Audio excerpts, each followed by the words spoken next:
Yon mga masters, bali 8 videos, araw-araw tuwing umaga na po tayo mag-a-upload.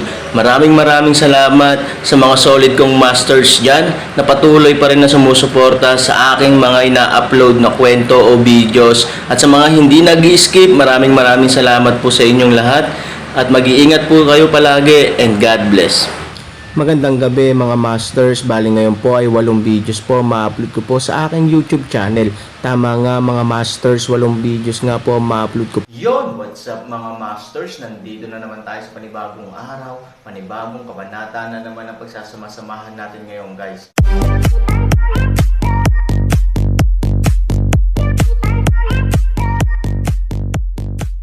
Bali mga masters, kung bago ka pa lang po sa aking YouTube channel, please click the subscribe button, lalong-lalo na po yung notification bell guys, para maging connected pa rin tayo sa isa't isa at maging updated kayo sa mga susunod ko pang video.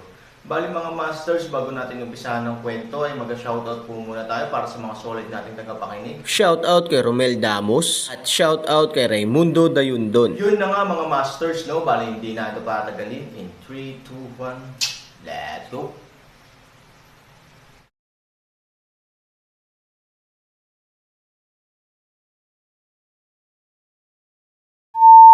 Biglang namula ang mukha ni Qin Shuang, at bumilis ang tibok ng puso niya.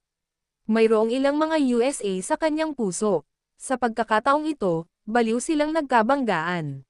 Sobrang gwapo, sa perpektong mga kalamnan sa itaas na katawan at nagniningning na gininto ang liwanag, ang lalaki sa oras na ito ay dapat ang pinaka-perpekto at hinahangad na Prince Charming sa lahat ng puso ng mga babae.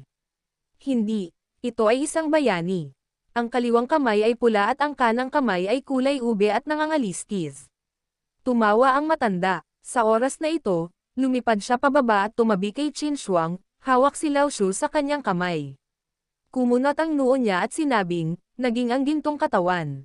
Hindi tanga ang batang ito. May naiintindihan siya sa kritikal na sandali. Mabuti, mabuti. Dahil doon, lumingon siya kay Qin Shuang, ang kanyang mga mata ay puno ng kabaitan. Tuwang-tuwang tumingin si Qin Shuang kay Han 3,000 sa ere. Nang marinig niya ang sinabi ng matanda, bumalik siya sa katinoan at tuwang-tuwang sinabing, salamat, salamat. Kung gusto mo akong pasalamatan, bakit hindi mo ako gawin ng masarap na pagkain? Tumawa ang matanda at hinaplos ang kanyang balbas patungo sa bahay sa di kalayuan. Nag-aatubili na tumingin si Qin Shuang kay Aaron, at pagkatapos ay sinundan ang matanda at bumalik sa bahay. Sa oras na ito, nasa himpapawid ang Aaron, na tinatanaw ang mundo. Ang apoy sa langit sa kaliwang kamay ang tumutukoy sa langit at lupa. Ang gulong ng buwan ng kanang kamay ay pumapatay sa lahat ng kasamaan. Sa pagtingin sa dalawang grupo ng apoy at liwanag, ang Aaron ay labis na nasa sabik. Sinubukan niya ang kanyang kaliwang kamay saglit, at sa isang maikling panahon, sa malayong lupa, ang apoy ay bumangon. At pagkatapos ay sinubukan niya ang kanyang kanang kamay sa isang iglap, ang lilang liwanag ay nagkagulo, gayunpaman, kumpara sa matanda, ang kapangyarihan ay tila medyo malayo. Old man is a thunderbolt, tapos parang torpedo explosion lang siya, but not a little bit worse. Hindi naman nasaran ng loob si Aaron, nagsimulang mag-atake si Aaron mula kaliwa pa kanan. Noong nagluluto si Qin Shuang, naririnig lang niya ang dagandong sa labas, at parang biglang naging lord ng kulog ang Aaron.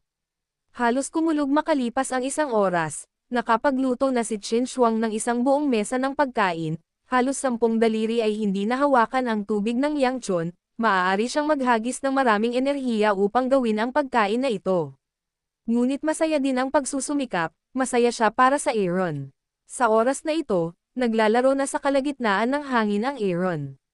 Ito ay hindi na isang simpleng kaliwaka ng kamay, ngunit isang bagong pattern. Minsan kontrolin ang apoy sa kalangitan, hilahin ang busog gamit ang dalawang kamay, hayaang maging feather arrow ang apoy sa kalangitan, at yumuko para i-shoot ang malaking ukit. Kung minsan ay kontrolin ang gulong ng buwan, at hayaan itong maging isang magaan na latigo, o magpaputok ng dobleng espada, isang pula at isang kulay ube, upang sumayaw ng tibak ng buong puso. Ang 3,000 ay parang bata. Tumingin si Qin Shuang kay Aaron sa kalagitnaan ng hangin at sinabing may mapait na ngiti. Mabuting bata, ang mga ideya ng bata ay hindi napigilan. Minsan, Ang ilang mga ideya na hindi napigilan, sa katunayan, ay eksaktong tunay na sikreto. Kinokontrol niya ang apoy sa kalangitan at ang gulong ng buwan. Ang tinatawag na kontrol sa kalooban ay ang makapangyarihang paraan. Iyan ang gusto kong maunawaan niya ngayon, hindi lang niya ito naiintindihan, at nababaluktot ito. Nakangiting sabi ng matanda, at pagkatapos ay tinikman ang luto ni Qin Shuang. Biglang naging mapait ang mukha niya. Hindi ko talaga akalain na ang ganitong kagandang babae ay makakagawa ng ganito kakulit. Natagpuan din ni Qin Shuang ang hitsura ng matanda at awkward na tumingin sa kanya. Iyan, tatawagan ko ang Aaron pababa. Dahil doon, tila nadulas din si Qin Shuang. Wala pang isang sandali, Aaron ay bumalik, Qin Shuang tulad ng isang maling bata, sadyang nagtatago sa likod, huwag hayaan ang matanda na makita. Hindi mapakali ang matanda, pagtingin kay Aaron, nakangiting sabi niya, "How about it? Ano ang pakiramdam mo, anak?" "Panipi, salamat sa iyong payo." Diretsyong lumuhad si Aaron sa isang tuhod at magalang na sinabing, "Ang Skyfire at Moonwheel ay masyadong makapangyarihan." Aaron ang ganap na nasakop ng kapangyarihan nito. Katulad nito, ang matanda ay nagbigay ng isang maliit na ngiti, pagkatapos ay kinuha ang isang sinaunang libro mula sa kanyang mga braso at ibinigay ito kay Aaron. Ito ang paraan ng pag-iisip ni Taiyan, na ang pagsasanay sa chi ng langit at lupa, tipunin ang espiritu ng lahat ng bagay, at magsanay ng Taiyan, upang ang lahat ng bagay ay magamit para sa kanilang sariling gamit. Gayunpaman, ang pamamaraang ito ay malalim at mahirap maunawaan. Kahit na mayroon kang gininto ang pagpapala sa katawan, kung wala ka nito sa loob ng 100 taon, maiintindihan mo ito ng hindi bababa sa 10 taon. Nakangiting sabi ng matanda, ang Aaron ay napakasaya sa orihinal, ngunit pagkatapos marinig ang mga salita sa likod, ang sigasig ng buong tao ay direktang kumupas ng kalahati. 10 taon, kahit 100 taon, napakatagal na paghihintay. Gayunpaman, pinili ng Aaron na tanggapin ito.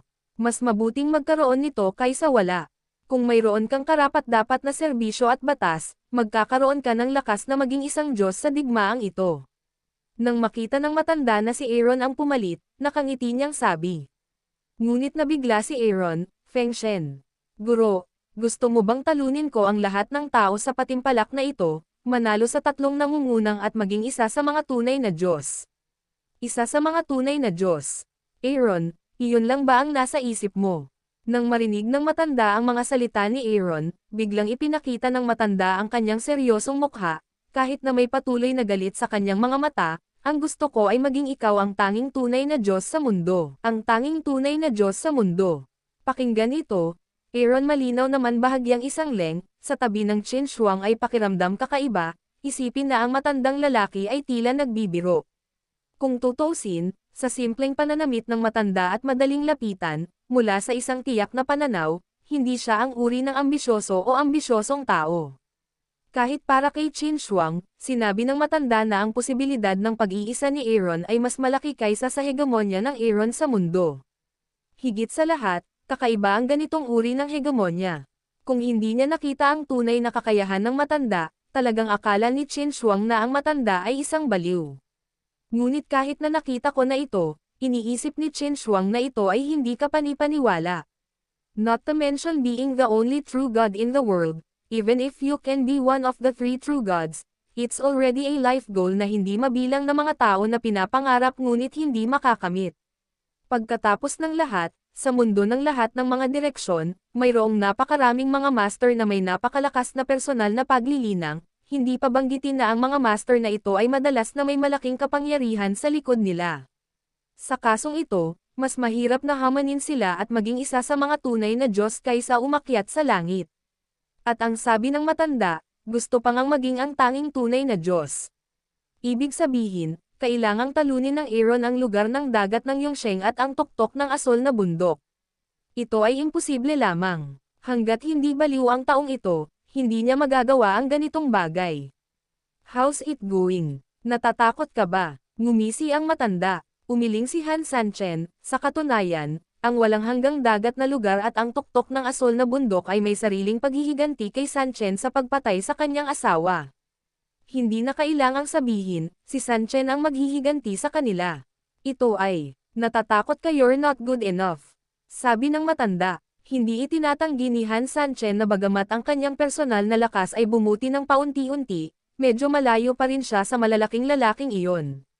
Walang sino man sa mundo ang mas may kakayahan kaysa sa ikaw, kung hindi, hindi ako papayagan ng matandang lalaki na tulungan ka.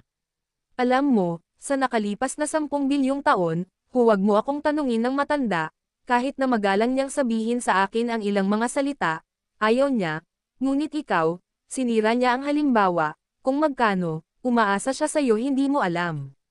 Hindi mo alam kung gaano kalaki ang sikreto mo sa gininto ang katawan mo. Kapag napagtanto mo balang araw, hindi mo naiisipin. Ngumiti ang matanda, pagkatapos ay inabot niya at hinawakan ang ulo ni Aaron. Nakangiting mukhang nakatingin sa apo. Sige, anak, dapat ka ring umasa sa iyong sarili upang masira ang isang piraso ng mundo. Kailangan mong galugarin ang iyong sariling paraan. Tumanggaw si Aaron, nga pala, Master, may isa pa akong gustong itanong sa iyo. Gusto mo bang magtanong tungkol sa bone breaking at soul chasing powder? Nakangiting sabi ng matanda, sinabi ni Aaron, eksakto. Tinapik ng matanda si Aaron sa balikat, lahat, dahil mauunawaan mo, tandaan mo, gawin mo ang gusto mo. Sa sandaling bumagsak ang boses, ang matanda ay biglang nawala sa mga mata ni Aaron, at pagkatapos ang buong mundo ay nagsimulang yumanig muli ng marahas. Sa oras na ito, sa kalangitan, ang tinig ng matanda ay hindi alam kung saan magsisimula. Anak, tandaan, ang 8 ligaw na libro ay ang pinakamagandang lugar para sa iyong pagsasanay. Sa mahabang tunog, lalo pang gumuho ang buong mundo. Nang bumagsak ang buong mundo, kumislap ang puting liwanag. Nasa isang sulok na ng palasyo ng Kishan sina Aaron at Qin Shuang. Bumalik na tayo sa hall ng Kishan. Nakatingin sa paligid at nakikinig sa matinding labanan sa malayong arena, kakaibang tumingin si Qin Shuang kay Aaron, nasaan tayo kanina? Panipi, hindi alam ni Aaron ang sagot. Maipaliwanag lang niya ang lahat ng ito sa pamamagitan ng mirage. Gayunpaman, naiintindihan din ni Aaron na ang pahayag na ito ay isang kasinungalingan lamang sa kanyang sarili, dahil ang lugar na tinutuluyan niya ngayon kasama ang matanda ay tunay na totoo, at hindi ito mirage. Hindi gaanong alam ni Aaron ang ganitong uri ng Panginoon na nabuhay ng higit sa 10 bilyong taon, kaya't maaari lamang niyang ipaliwanag ito sa paraang ito. Ni Aaron at sinabing may ngumiti, Elder Marshall Sister, oras na para bumalik ako. Pagkatapos marinig ito, nakaramdam ng kaba si Qin Shuang, sa lugar ng matanda, palagi siyang umaasa na ang oras na iyon ay tumigil, para manatili siya doon kasama si Aaron. Mabuti, tiniis ni Qin Shuang ang kalungkutan at pagkawala ng puso, nag-aatubili ng umiti, upang makita ang sakit sa puso, si Aaron ay tumalikod at umalis, sa kanyang mukha, ngunit hindi niya mapigilan ang pagpatak ng mga luha. Sa isang silid sa pakpak, si Ivory ay tumingin kay Nianer, na polala ng polala sa kama, at nag-aalala tungkol sa Aaron. Para sa kanya, ito ay malinaw na ang mahirap oras. Ang kanyang asawa ay biglang nawala at ang kanyang anak na babae ay nasa kritikal na kondisyon. Hindi niya talaga alam ang gagawin. Si Bai Xiaosheng sa lawa ay nakaupo sa upuan sa silid na may parehong hitsura ng pagkabalisa. Sa oras na ito, ang pinto ay isang magaan na singsing, isang pamilyar na figure ang pumasok. Nang pumunta sila sa kanilang reputasyon at nakita na ito ay Aaron, nagulat sila. Ivory ay isang hakbang pasulong, direkta sa Aaron's arm, isang oras na mahirap upang takpan ang puso ng malungkot, sumigaw. 3,000, okay ka lang ba? Where have you been? Nag-aalala rin si Bai Xiaosheng kay tao. Tinapik ni Han Sunny si Ivory sa likod at tinanong si Bai Xiaosheng, may kaunting aksidente. Okay lang. Gaano katagal ang susunod kong laro? May oras pa ba? Makalipas ang 2 oras. Okay, hawakan mo ang pinto para sa iyo. Sa sandaling bumagsak ang boses, itinaas ni Aaron si Ivory sa kanyang mga bisig at malumanay na sinabi, pupunta ako sa 8 makalangit na aklat at hihintayin ako. Naluluhang tumanggo si Ivory. Dumating sa tabi ng kama, tiningnan ni Aaron si Han Nayan, at pagkatapos, naka-cross-legged at naupo, 8 ligaw na libro, dalhin mo ako. Sa sandaling bumagsak ang mga salita, biglang nawala ang Aaron, naiwan lamang ang 8 akseyadong aklat sa tabi ng kama. Tumakbo si Ivory at hinawakan ang libro sa kanyang mga braso dahil sa takot na manakawan. Sa oras na ito, ang Aaron ay pumasok sa estado ng paglilinang pagkatapos pumasok sa 8 kaparangan na tiyansyo. Inilagay niya ang Taiyan mental method sa harap niya. Habang sinusundan niya ang diagram ng mental method, itinakda niya ang kanyang posture at nagsimulang ayusin ang kanyang pulso at enerhiya ayon sa pamamaraan ng pag-iisip. Sa simula ng lahat, ang katawan ni Aaron, tulad ng dati, ay nagsimulang magpakita ng gininto ang kulay, at ang kanyang buhok, sa oras na ito, ay nagsimulang magbago mula sa purong itim hanggang sa pilak. Sa oras na ito, mayroong 7 malalaking acupoint na nagpapakita ng mga pagsabog ng liwanag. Pagkaraan ng ilang sandali, 7 magaan na bola na kasing laki ng mga itlog ang lumipad at dahan-daang umiikot sa paligid ng Aaron. Kapag ang 7 butil ay umiikot at gumagalaw, ang Aaron ay parang isang malaking black hole, na galit na ibinubuhos ang nakapalibot na aura sa katawan. Yun na nga mga masters, no? Bali panibagong kabanata na naman yung natapos natin ngayong gabi. Muli, maraming salamat po.